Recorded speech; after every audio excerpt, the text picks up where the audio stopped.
আসসালামু আলাইকুম রহমতুল্লাহি তাআলা ওয়া বারাকাতুহু। আমার প্রিয় দর্শক শ্রোতা, আমি সোহরাব হোসাইন সুন্নি আল কাদরি রয়েছি দরিদ্রনগর পশ্চিম পাড়া তৈয়বিয়া কেন্দ্রীয় জামে মসজিদের মহল্লায় গাওয়ালা সিন্নি বা খোদাই সিন্নির অনুষ্ঠানে। আবার অনেকেই বাল্লা সিন্নি বলে থাকে। এই সিন্নি বর্ষার শেষে শীত আসার আগে নতুন ফসল ধান আসার পরে যার যার মহল্লায় এই সিন্নির আয়োজন করে থাকেন।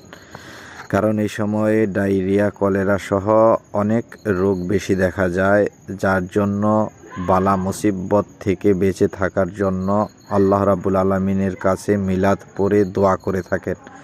কোরআনে কারিমে সূরা ইউনূসের ৫৮ নং আয়াতে আল্লাহ রাব্বুল আলামিন বলেন, কুল বিফাদলিল্লাহি বিরহমাতিকা ফাবিযালিকা ফালিয়াফরাহু, তোমরা আনন্দ উৎসব করো আমার ফজল এবং রহমত পেয়ে। আর নতুন ধান জমি থেকে উঠে আসা একটা রহমত, আর এই রহমত পেয়ে সকলে মিলে নতুন ধানের সিন্নির উৎসবের মজাই আলাদা। আসসালামু আলাইকুম রহমতুল্লাহি তাআলা ওয়া বারাকাতুহু।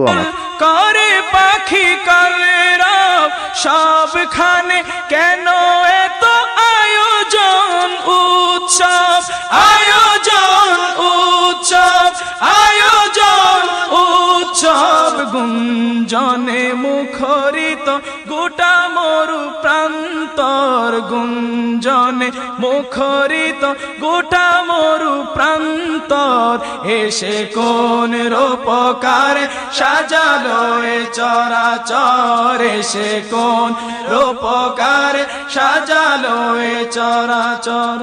উল্লাস করে আজ সাহারার লোহাওয়ায়, ফুরাতের জল রাশি কুল